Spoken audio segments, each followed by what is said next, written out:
We'll call the member for Longman. Thank you, Mr Deputy Speaker.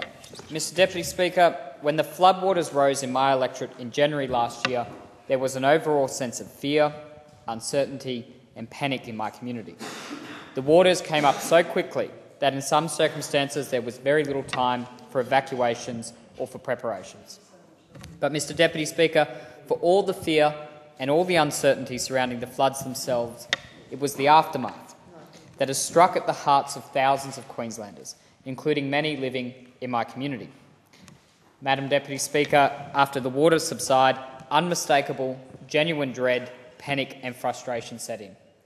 In the days following the tragic Queensland floods of 2011, my office was inundated with calls from concerned local residents who were unsure on whether they were covered by insurance and what they needed to do to find out the truth from their insurance providers, who at the time seemed to be less than forthcoming with the relevant information.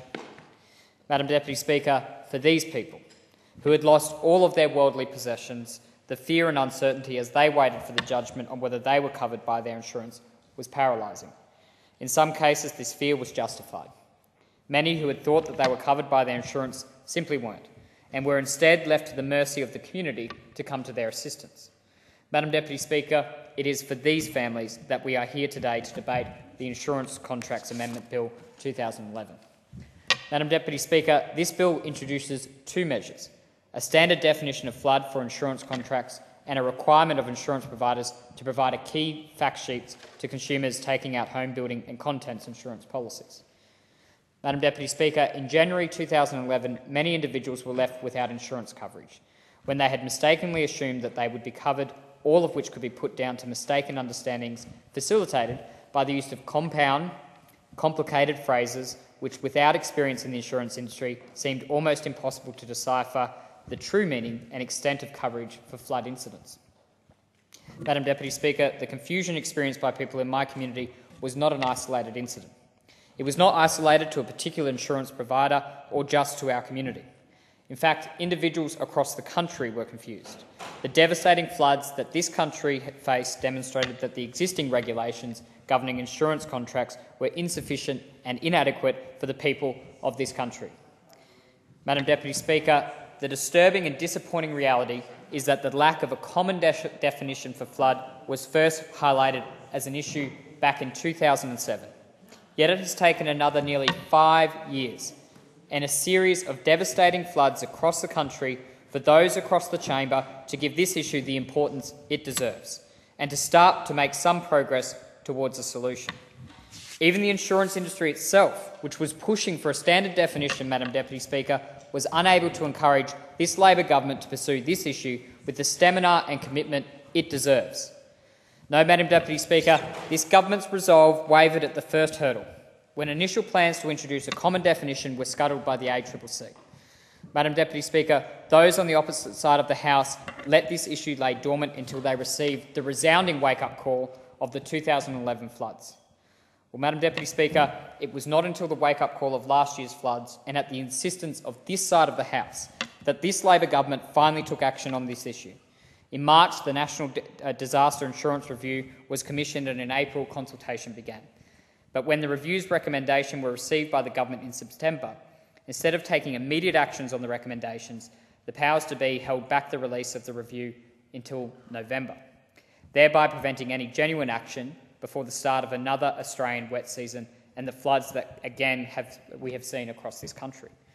More disappointing still was the government's decision to defer decisions of 39 of the total of 47 recommendations of the report. It would seem that the only tangible, solid action that this government was willing to take was to commit to still further reviews. In marked contrast to those opposite, Madam Deputy Speaker, the Coalition has always stood for action and has consistently sought to achieve a standard, universal definition of flood, to be utilised by all insurance providers in their contracts. We on this side of the House support the recommendation of the Natural Disaster Insurance Review that the government should introduce a standard definition of flood in order to avoid any consumer confusion surrounding flood coverage within insurance policies. Madam Deputy Speaker, the final report recommends the definition of flood be the covering of normal dry land by water that has escaped or been released from the normal confines of A, any lake or any river, creek or other natural watercourse, whether or not altered or modified, or B, any reservoir, canal or dam. Madam Deputy Speaker, we on this side of the House support this standard definition for floods across the entire country and across every insurance company. Madam Deputy Speaker, after the devastating floods of last year, I held extensive community consultation, both online and in person, with stakeholders and affected locals in my community. This consultation revealed the desperate need to address the lack of a standard definition of flood. One of the many people from my community that I spoke to told me, and I quote verbatim, "The government needs to look into the wording of what a flood, etc. are in insurance companies, as most people are only now finding out what their policy really means to them."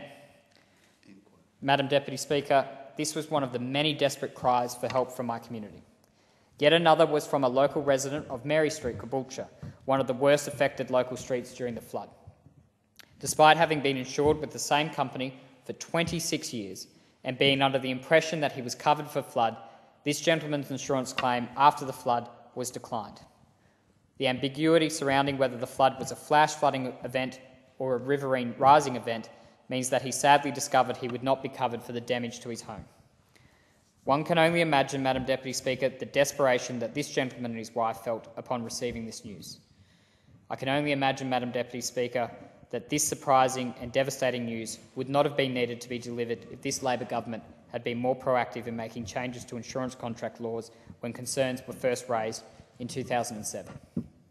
Madam Deputy Speaker, it was the compelling testimonials and broader community feedback that was motivation for me to make a submission to the Commission of Inquiry into Queensland floods.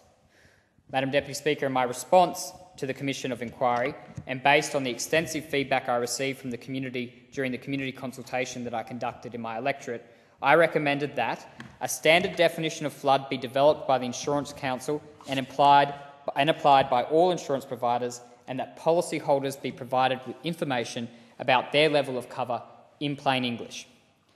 Madam Deputy Speaker, my community has experienced firsthand the importance of a single, universal definition for the word flood, and the confusion that many have varied uses of flood in insurance contracts can have. The outcome of the confusing jargon so often used in insurance contracts has in some instances shattered the dreams of families who have lost everything only to find that their insurance did not cover their losses.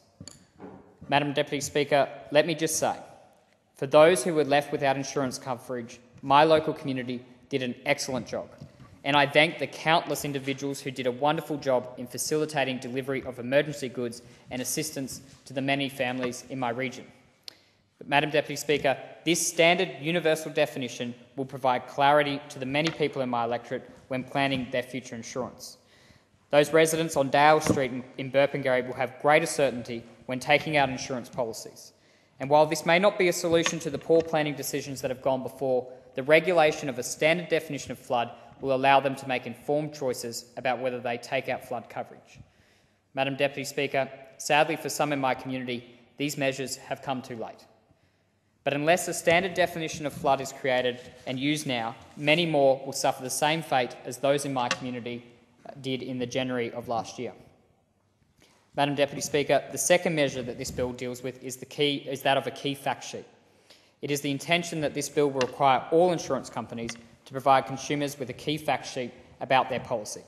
This is a common sense measure that will enable consumers to effectively compare apples with apples when it comes to their insurance, and give them every opportunity to make an educated and informed decision regarding their home and contents insurance.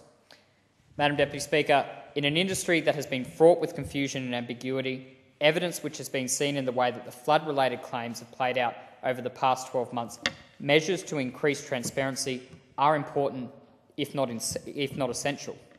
Unfortunately, the draft requirements for the key fact sheets have not yet been released. However, the Minister has indicated that they will be put through a rigorous consumer testing before the final regulations are decided upon. Madam Deputy Speaker, it is absolutely critical that this process of consumer testing be adhered to. The purpose of the key fact sheet is to help consumers make informed decisions about their insurance products. The ability of the key fact sheets to be an effective tool for informing consumers will depend on the content that is required to be included. If this is not thoroughly tested and vetted to check that it is achieving these goals, these measures will not reach its potential. Madam Deputy Speaker, it is important that this measure delivers an effective result for the consumer, so that we do not see a repeat of what we saw last year. Madam Deputy Speaker, although I rise to speak in support of this bill today, I have concerns about the implementation of the two measures that this bill seeks to add to insurance law. Madam Deputy Speaker, it is important to note that this bill will merely enable changes to be made to the insurance contracts regulation. The regulations of these two measures are not controlled by this bill, and there is concern both by industry and on this side of the chamber about the uncertainty left by this bill. Madam Deputy Speaker, until we see the regulations themselves and know how these measures will be enforced under the regulations, it is difficult to assess the adequacy of the measures.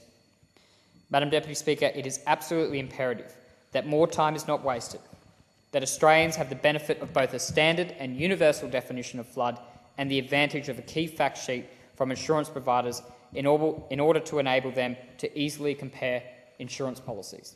It is in this vein that I support this bill. Thank you, Madam Deputy Speaker.